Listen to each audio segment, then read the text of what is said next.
Assalamualaikum warahmatullahi wabarakatuh. Selamat pagi kawan-kawan semuanya. Sebelum kita mulai, saya ucapkan bela sungkawa terlebih dahulu kepada kalian, kepada harapan kalian yang ekspektasinya itu 2 minggu ke depan akan libur, akan santai. Ternyata walaupun di rumah tetap harus belajar gitu ya. Ya, intinya selama liburan ini kalian itu harus mengisi liburannya itu dengan sesuatu yang produktif, yang positif gitu ya. Nah, jaga kesehatan supaya nantinya kalian tidak sakit, apalagi sakit yang sedang, bukan sakit sih, penyakit yang sedang menjadi sesuatu yang sangat menakutkan bagi kita, yaitu virus corona gitu ya. Intinya supaya kalian tidak terjangkit penyakit tersebut, kalian itu harus jaga kesehatan, jaga pola hidup gitu ya. Dan intinya mah kalau tubuh kaliannya kuat, kalian pun tidak akan kena virus tersebut. Virus tersebut akan tidak mempan pada kalian. Nah, bagaimana cara supaya tubuh kalian kuat? Nah, salah satu caranya itu adalah dengan mengerjakan soal-soal fisika gitu ya. Wah, kok bisa, Pak? Jadi kan kalau soal fisika itu kan rata-rata susah gitu, kata orang susah gitu ya. Nah, kalau kalian udah terbiasa dan kuat dan tahan sama soal fisika, sama corona pun ya insya Allah akan tahan ya. Oke, jadi untuk metode pembelajarannya, jadi saya ingin coba hal baru gitu ya. Biasanya kan saya bahas materi dulu baru latihan soal. Namun kali ini kita balik gitu ya. Jadi berangkat dari soal kita bahas materinya. Supaya nantinya itu kalian lebih terbiasa, lebih tahu gitu bagaimana soal-soal atau bentuk-bentuk soal dalam fisika. Nah, karena materi yang terakhir kita pelajari itu mengenai gaya gravitasi, ya, gaya gravitasi Newton. Sekarang kita akan bahas beberapa latihan soal mulai dari materi gaya gravitasinya, lalu nanti medan gravitasi sama hukum Newton yang kaitannya dengan revolusi. Nah, langsung aja kita lihat soal nomor 1. Di sini soalnya gini. Apabila jarak dua benda dijadikan 3 kali jarak semula, maka besarnya gaya gravitasi akan menjadi, nah ini udah saya bahas ya waktu di kelas. Jadi ini ada 2 kasus nih.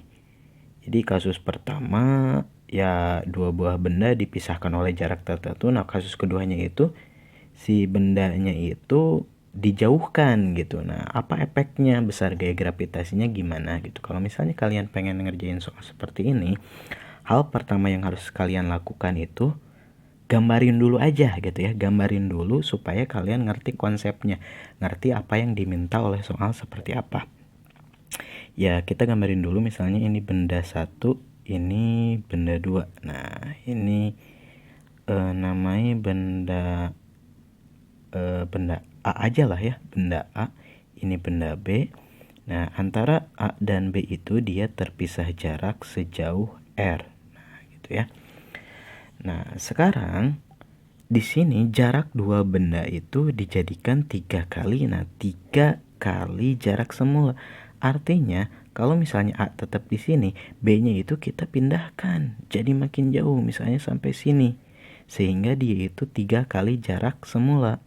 Ya, jadi di sini sampai sini yang asalnya R itu menjadi 3 kali R gitu ya.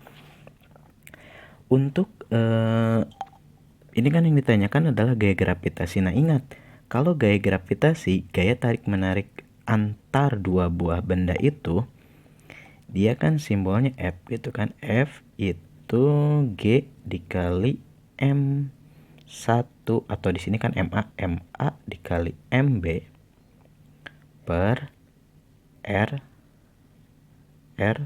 kuadrat, ya kan? R kuadrat. Nah, karena ini bentuk soalnya itu perbandingan, artinya Kalau ini kita misalkan sebagai kasus 1, ini misalkan sebagai kasus 2, berarti kita nyari F2-nya berapa gitu kan. Nah, waktu saya ajarkan di kelas, kalian itu kan kalau misalnya nyari F2 per F1 nantinya itu coret-coret banyak gitu ya. Tapi kita main simple aja lah gitu ya. Kita mainnya simple aja. Di sini kan yang ditanyakan itu gaya gravitasi, itu F-nya. Nah, sedangkan yang dirubah itu adalah jarak. Nah, jarak yang dirubah. Artinya ini kita tidak perlukan karena massa benda A maupun massa benda B itu tetap baik dari kasus 1 sama kasus 2 gitu ya setelah dijauhkan. Apalagi ini G itu kan tetapan gitu ya. Artinya gaya gravitasi ini hanya dipengaruhi oleh R. Nah, karena R itu adalah berbanding terbalik gitu kan. Jadi F itu berbanding terbalik dengan R kuadrat gitu. Makanya kalau berbanding terbalik kan kita mau nyari itu perbandingan, bukan perbandingan sih sebenarnya. Gaya yang kedua berarti F2 kan. F2 berapa kali dari F pertama gitu ya. Berarti dibanding dengan F1. Nah, ini F2 di atas, F1 di bawah gitu kan, karena kita mau nyarinya itu F2. Sekarang yang diketahuinya itu adalah R di sini, berarti ya kita langsung aja tulis R karena berbanding terbalik, berarti yang di atas karena ini F2 berarti yang di atasnya itu adalah R1 gitu ya. Sementara yang di bawah itu R2 ya. Nah, ini sama-sama kuadrat dua-duanya. Ya. Kenapa? Karena dia berbanding terbalik gitu ya. Nah, ini kalau misalnya bentuknya kayak gini, kita boleh juga tulis dengan R1 per R2 dikuadratkan. Nah, kalau udah kayak gini, kita tinggal substitusikan aja gitu nilai R1 berapa, R2-nya berapa gitu ya. Sekarang di sini R1-nya itu kan di sini kasus 1 R1-nya itu R. Sementara kalau R2-nya itu jadi 3R ya. Berarti dikuadratkan. Nah, ini R kuadrat. Berarti R kuadrat per, nah kalau misalnya kuadrat 3 kuadrat sama R kuadrat berarti 9R kuadrat. Di sini ada coret-coret berarti di sini F2 per F1 itu adalah di sini walaupun kita coret itu masih ada angka 1 ya. Artinya kalau misalnya kita mau nyari F2, F1-nya kita pindahkan aja ke kanan gitu ya. Ini kan F2 sama dengan 1 per 9 F1.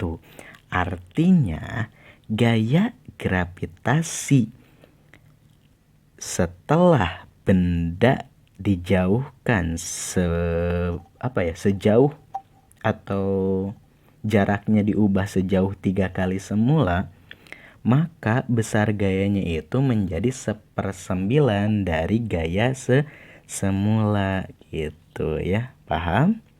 Paham ya, gampang, ini gampang ya. Sip, selesai nomor 1.